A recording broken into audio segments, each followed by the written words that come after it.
He gave me his number. I told him that I've known him 7 years ago. He came to our church. That somebody that had given me a prophecy before and all. So we exchanged numbers. He asked me to call him the following day by 10, which I did. And after I called, he cut my calls twice, and I didn't bother calling him again because I wasn't really cool.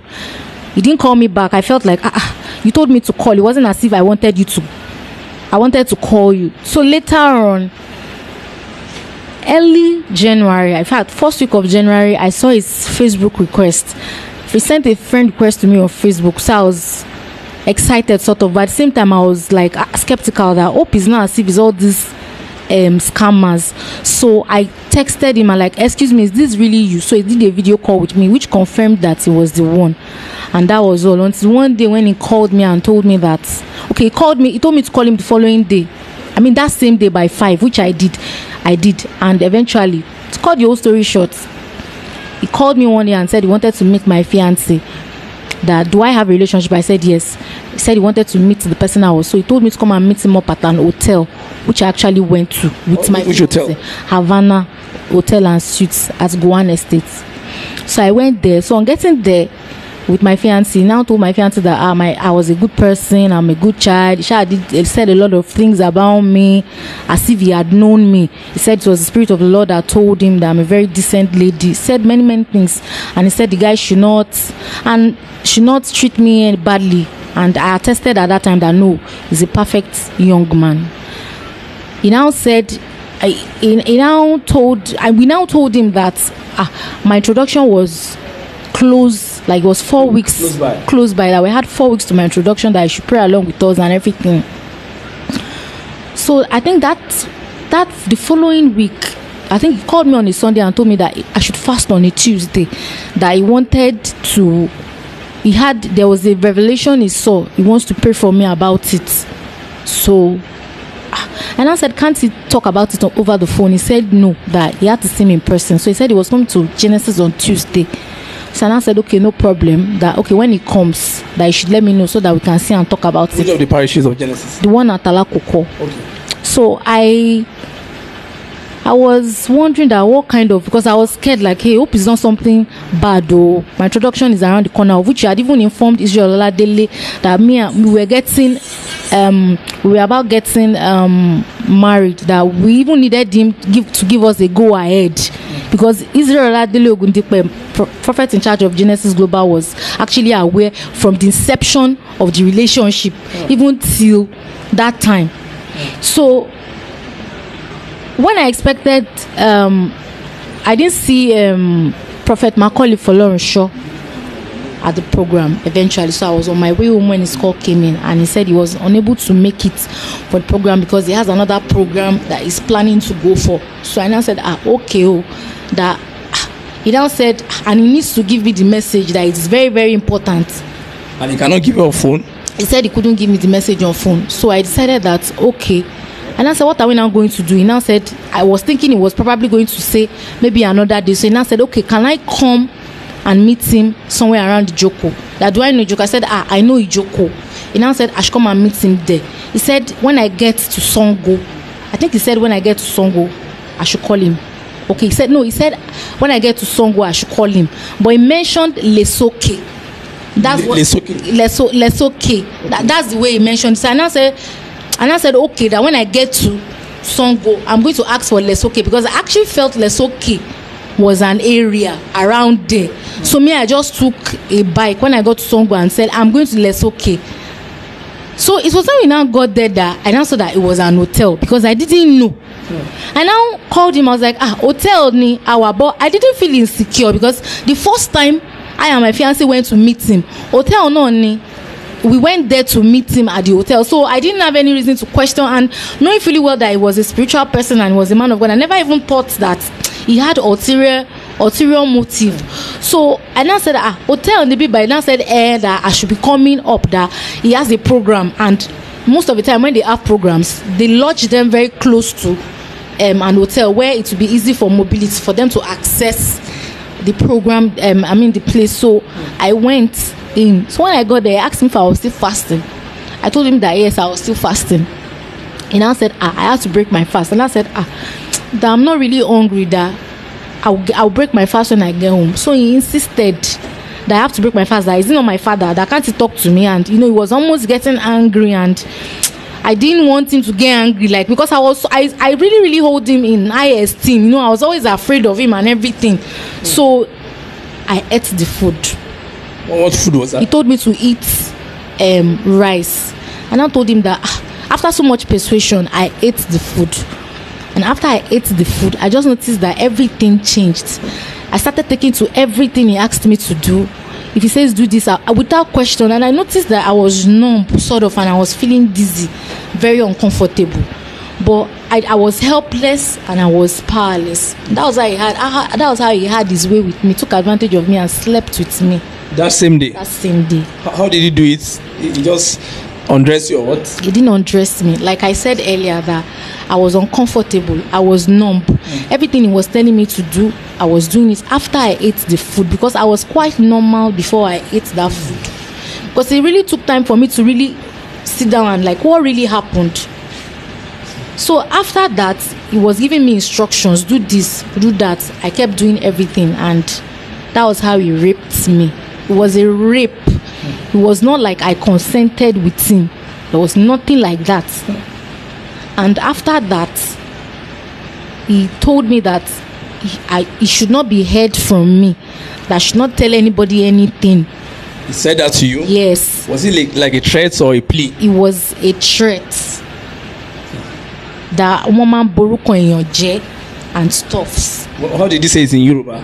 Ṣé mo mọ̀ pé òjíṣẹ́ Ọlọ́run ni òun ò dẹ̀ gbọ́dọ̀ gbọ́ pé mo lọ sí ibì kan pé mo wá lọ sọ nǹkan kan fún ẹnìkan kan o. Ṣé mo ti gbọ́? It sounded harsh. At the same time, he was trying to be subtle while saying it. So I was afraid, and I left. And I couldn't even tell anyone. Sorry. Please, can I have a minute? Sorry. Don't break down. I've told you not to break down before this interview. I've told you not to break down. Sorry. It will be over. Just take it easy. It will be over. You need to be very courageous in order for you to be able to give an information that will reform a lot of people. You need to be very courageous. Just take it easy, okay?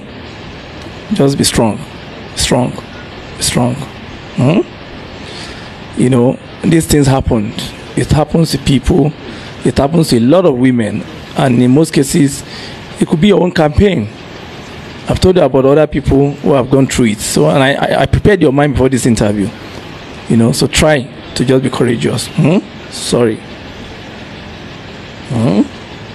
Just take it easy. It's gonna be okay. Let's continue. Just be courageous. Just for the sake of this broadcast, okay? So that day at Lesoke, that was what happened.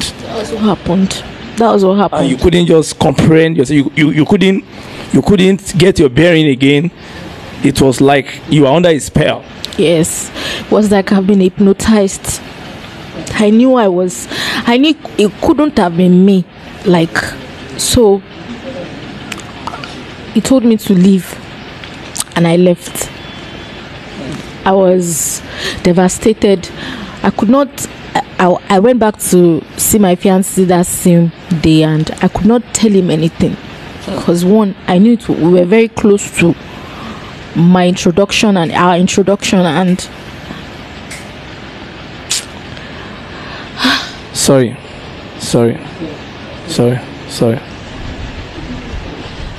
Take it easy. Take it easy. You have to be strong. I know you're a young person. It's not easy when people break your heart. That's what happened. Just take it easy. And increase your voice. Sorry. And you couldn't just, you are not even free to tell him what happened. he noticed something was wrong. Okay. He repeatedly asked me that what was the problem. He kept asking me, but I could not tell him because I was so afraid. I didn't know what he would do at that time, so I decided not to tell him anything. I was still not fine. Like, after so many days, I still was not myself. Not quite long. 3 weeks later, I discovered I was pregnant. My God. Were you able to do that, your traditional marriage? No. So what happened? Before was it before that you discovered you were pregnant, or after that didn't take place? After the incident. Okay. I couldn't tell him what has happened. And I felt so guilty that I was the one feeling guilty, actually. I wasn't supposed to feel that way, but I was feeling that it was all my fault, that if I had not gone there. So I could not even go further with anything anymore. Like, he would tell me, I started, especially when I discovered that I was pregnant. At that time, I could not, it was like the introduction and everything was not even visible. I didn't know how I was going to. So at that time, he was not asking me that what is the problem. That why my fiancé was asking me that why am I not, what is really happening. I couldn't tell my parents anything any longer about the whole thing. So when I discovered that I was now pregnant, I called this man and I told him that, excuse me, sir, this is what has happened. Me following Shoma Koli? Yes. The man just treated me like an animal. How? Just damned me over the phone that she mo fe ba ministry on Jenny. That was what his response? Yes, she mo fe ko ba on ni.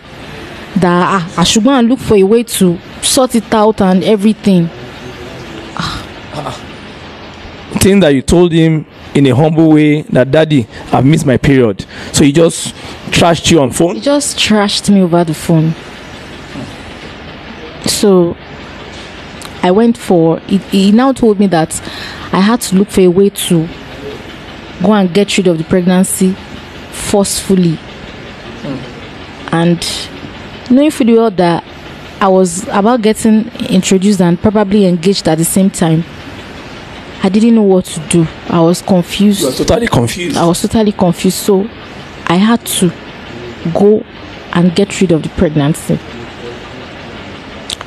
How was the experience? It was painful. How many weeks was that pregnancy then? It was 3 weeks. Speak loud. It was 3 weeks. Okay. It was 3 weeks. So after the whole thing, all of a sudden I saw his call. Again. But I noticed that ever since that first incident, he had a very strong hold on me. I'm not always able to turn back or resist or words. If he shouts at me, I'm not always able to. I can't even control myself around him. Like, he has this strong hold on me. On my emotions. I can't, because I'm not the hard type. So when he came back, he was begging over the phone and he requested that he wanted to see me. He begged and begged. I told him I wouldn't see him, that after all he did to me, that there was no how I would see him. I never wanted to set my eyes on him. I started saying many things. He later said I should please. I now reluctantly said, okay, no problem. I was going to see him.